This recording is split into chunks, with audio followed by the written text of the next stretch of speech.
Good morning, fellow Guardians. So, we are coming up to the end of week one of the Grandmaster Nightfalls. Now, week one was the Glassway, which is pretty difficult, probably on par, if not nearly as difficult as the Corrupted.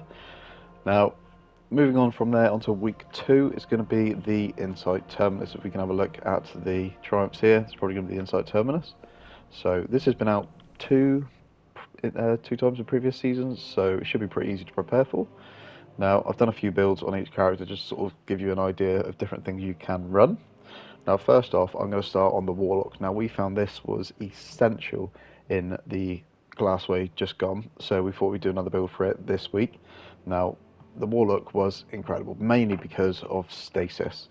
Now, on stasis, on your aspects, you can get Bleak Watcher. Now, this is where you hold down your grenade and you throw a turret. Now, this is fantastic, especially in the Grandmaster, because it will slow and it will freeze the enemies so they can't shoot you, which is obviously you need because they hurt a lot. Now, if you tie that with the new aspect, this one here, so this creates shards around you and around the frozen targets, obviously. Now, that works really well with the Bleak Watcher because obviously you just run constant shards. You should be getting all your abilities back a lot quicker. Now, in terms of fragments, the only one you need to worry about is the Whisper of Torment. Now, this gives you grenade energy every time you take damage. Now, you're in a Grandmaster Nightfall, you're going to take a lot of damage. So that's what you want to be running. You keep getting your grenade back and keep using those turrets. In terms of your other fragments, it's completely up to you. I mean, this is what I run. The Whisper of Shards, Whisper of Chains, and Whisper of Fissures. A lot of whispers, I know. But yeah, that's basically it for the Shade Binder. You can run whichever grenade you want as well, because you're not really going to be using it. You're just going to be throwing it to the turret.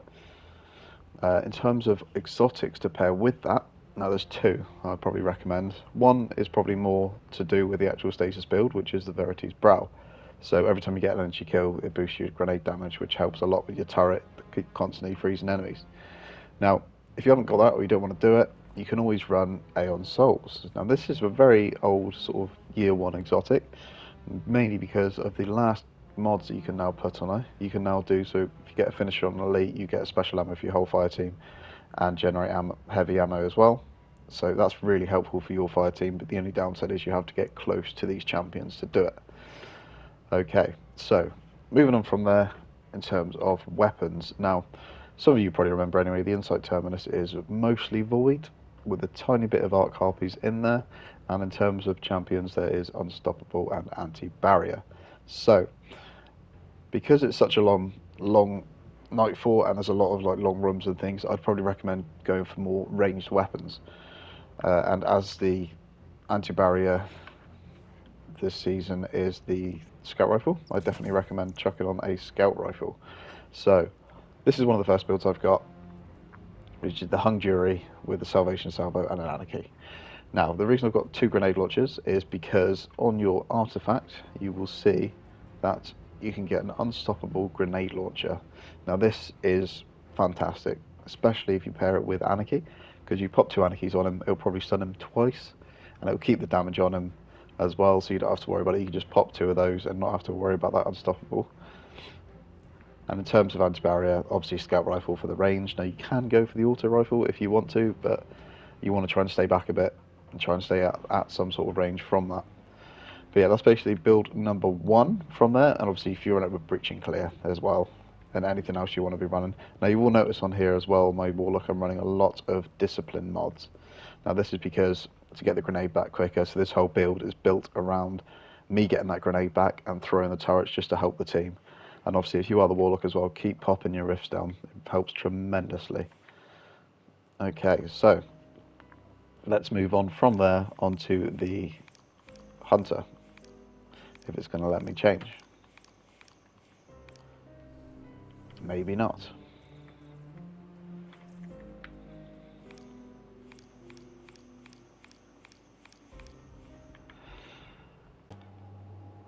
Okay, so we finally managed to get it to change, and we can go on to the Hunter now.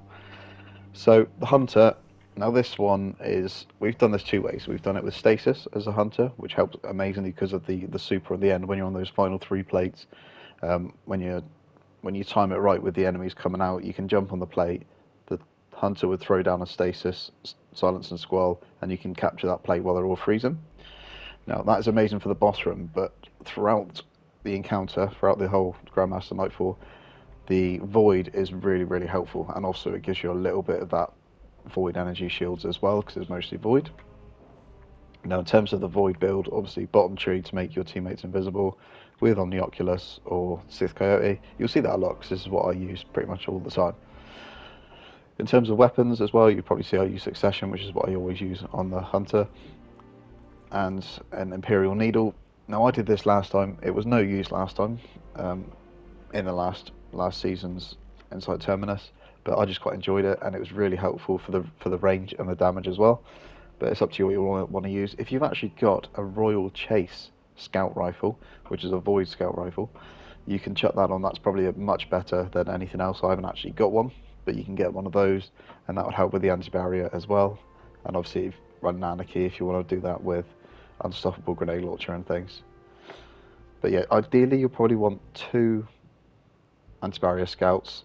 You can probably have 3, to be honest, in this Nightfall, because you can all run unstoppable grenade launchers. But it's up to you if you want to keep any grenade launchers for yourself anyway. Okay, so that was a pretty simple build. Obviously, it's subject to whatever you want to run. Now, I've done a Titan build, but we never actually did this with a Titan last season, because we didn't think that as useful as the Warlock or the Hunter. So, now this is a one from the very first Grandmaster Nightfall. This is the build for there, which is the Ariana's Vow. Now, it's not actually as useful anymore, because there's much better things to be doing and better mods and stuff, but I thought I'd show you the build anyway, in case you wanted to do it, maybe for a better laugh.